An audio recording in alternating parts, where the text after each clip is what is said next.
and welcome back to part 2 of how to use some of your art supplies. I want to talk about scissors, and then we'll talk about glue, and before I wrap it all up, I'll touch on markers briefly. So when you get your scissors, most pairs of scissors have a smaller hole and a bigger hole. Your thumb of the hand you like to write with goes into that round hole, like that, and all your other fingers go into the other one. If you're walking with scissors, please make sure you hold this crocodile's mouth shut so that you don't hurt anybody while you're walking around. I'm going to set these ones off to the side and use this other pair. First things first, if you draw a pencil line, so I drew this flower, I might want to cut around it with what we call a bubble cut, where I leave a little bit of space around the bottom edge, or around the outside edge of my pencil line. So here we go. There you go. Do you see that? I didn't cut on the line. That's the first part. I'm going to set my scrap over here. Depending on what you're doing, maybe you're doing a collage with some magazine pieces, you could also rip your paper, and when I rip, I like to hold the paper close and move my thumb along the shape I want to tear. So maybe I have a round edge on this piece of paper. Again, being very careful, keeping my thumb and fingers there to help me tear. Okay, set that down. Now I can glue this piece to my picture. Or if I'm going to cut out something like this, I'm going to hold the paper with one hand and take the scissors in the other, and I'm going to very carefully follow around, again with a bubble cut, around the things I want to cut out. Something like this.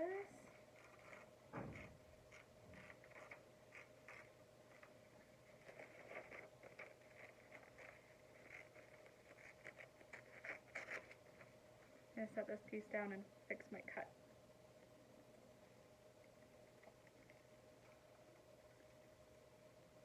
Set my scraps to the side. Make sure your scraps go into the recycle bin. There we go. Taking little tiny bites, guys. Really holding that paper steady. Tiny little bites with my scissors. And at the very back of the crocodile's mouth, do you see that? I'm at the very back. I'm not cutting with the tip. That's a lot harder to do. Stay at the back. Almost done. Okay. Now I've got a couple pieces I can glue to my picture. We're going to talk also about a good time to use a glue stick. So for magazine pieces, glue stick is perfect. I want to take the glue lid off, set it down so it doesn't roll away, twist up the hair, and go around the outside edge of the shape I want to glue on. Notice I'm putting the glue on this, not on my paper first. Then I can glue that down to my picture. If I have something like this shape, I want to make sure I go down the edges of the leaves. Okay, there we go. I also would recommend not trying to do this over the top of your art piece, because I definitely got glue somewhere I didn't want it. Okay, I've glued 2 of my pieces on. Make sure you twist the glue hat back down, click the lid on, and that's it for using a glue stick. There's my 2 pieces, glued nice and secure using a glue stick.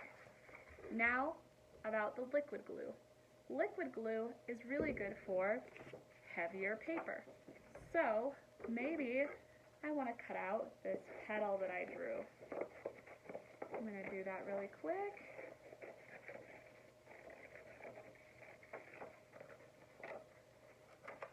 Okay, so when you have heavier paper, the liquid glue binds a little stronger and works a little better. So you first need to, as you saw me doing, twist up this top orange cap, turn it over, and I like to say a little saying that goes, oh, well that's strange, this is a different color glue. Huh.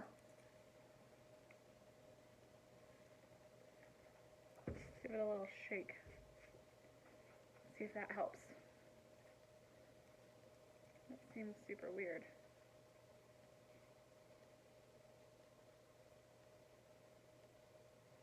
Try again. Don't know why it came out that color.